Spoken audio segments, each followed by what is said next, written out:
Hello friends, welcome back to our channel. இன்றைக்கி நம்ம புடலங்காய் வச்சு செம்மையான ஒரு டிஷ் பண்ணி பார்க்க போகிறோம். முதல்ல புடலங்காவை எடுத்து நல்லா வாஷ் பண்ணிக்கோங்க. அதுக்கு மேலே இருக்க தோலை வந்து நல்லா சீவி எடுத்துக்கோங்க. அண்ட் புடலங்காவை சின்ன சின்ன பீஸாக கட் பண்ணி எடுத்துக்கோங்க. அண்ட் புடலங்காவை சென்டரில் கட் பண்ண உடனே அதுக்குள்ளே ஒரு பீஸ் இருக்கும் இல்லைங்களா, அது என்னன்னு எனக்கு தெரியல. அதை ரிமூவ் பண்ணிவிட்டு புடலங்காய் எல்லாத்தையுமே வந்து சின்ன சின்ன பீஸாக கட் பண்ணிக்கோங்க. ரொம்ப சின்ன பீஸாக கட் பண்ணாதீங்க, மீடியம் சைஸில் கட் பண்ணி எடுத்துக்கோங்க. இப்போ நம்ம எல்லாத்தையுமே வந்து மீடியம் சைஸில் கட் பண்ணி எடுத்ததுக்கப்புறமா வந்துட்டு அதை தனியாக எடுத்து வச்சுக்கலாம். அடுத்து வந்துட்டு ஒரு பாத்திரம் எடுத்துக்கோங்க. அதில் வந்துட்டு ஒரு 3 டேபிள் ஸ்பூன் அளவுக்கு கடலை மாவு யூஸ் பண்ணிக்கோங்க. அந்த கடலை மாவு கூட வந்து ஒரு 2 டேபிள் ஸ்பூன் அளவுக்கு அரிசி மாவு போட்டுக்கோங்க.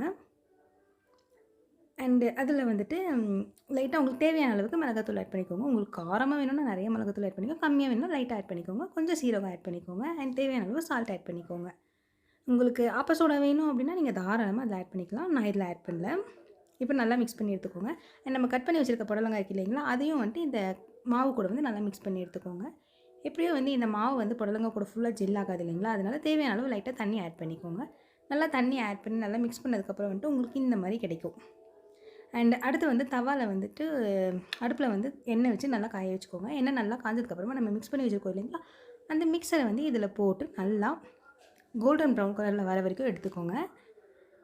நீங்கள் யோசிக்கலாம் பச்சை வாடை வருமா அப்படின்னு சொல்லிட்டு, கண்டிப்பாக வரவே வராதுங்க. நீங்கள் இது வந்துட்டு நல்லா கோல்டன் ப்ரௌன் கலரில் நல்லா வறுத்து எடுத்துக்கோங்க. இப்போ ஆல்மோஸ்ட் இது வந்துகிட்டே இருக்குது.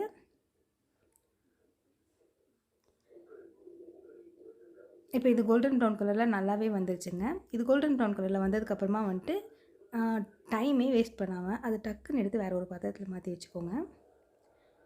அண்ட் இதை மாற்றி வச்சதுக்கப்புறமா வந்துட்டு ஒரு கைப்பிடி அளவுக்கு கறிவேப்பிலையும், ஒரு வெங்காயத்தில் வந்து பாதி வெங்காயத்தை வந்து சின்ன சின்ன பீஸாக கட் பண்ணி எடுத்துக்கோங்க.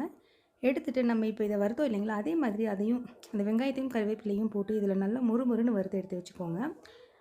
இதை வந்து நீங்கள் புடலங்காவே பிடிக்காதுன்னு சொல்லி சொல்கிறாங்க இல்லைங்களா, அவங்களுக்கு கூட தாராளமாக கொடுக்கலாம். அப்படி பிடிக்காதவங்க கூட வந்துட்டு இந்த டிஷ்ஷை சாப்பிட்டாங்க அப்படின்னாக்கா, என்னது இது நல்லா இருக்கே, எனக்கு இன்னும் கொஞ்சம் கொடுங்க அப்படின்னு சொல்லி கேட்பாங்க. நீங்கள் உங்கள் குழந்தைங்களுக்கு வந்துட்டு லஞ்ச் பாக்ஸ் ஸ்நாக்ஸாக கொடுக்கலாம், ஈவினிங் ஸ்நாக்ஸாக கொடுக்கலாம்.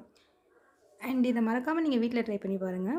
இந்த மாதிரி செம்மையான ஒரு புடலங்காய் பக்கோடா வந்துட்டு உங்களுக்கு கிடைக்கும். இதை நீங்கள் வீட்டில் ட்ரை பண்ணி பாருங்கள், உங்கள் எல்லாருக்குமே பிடிக்கும். பிடிச்சிருந்தால் மறக்காமல் நம்ம சேனலுக்கு லைக் பண்ணுங்கள், ஷேர் பண்ணுங்கள், சப்ஸ்கிரைப் பண்ணுங்கள்.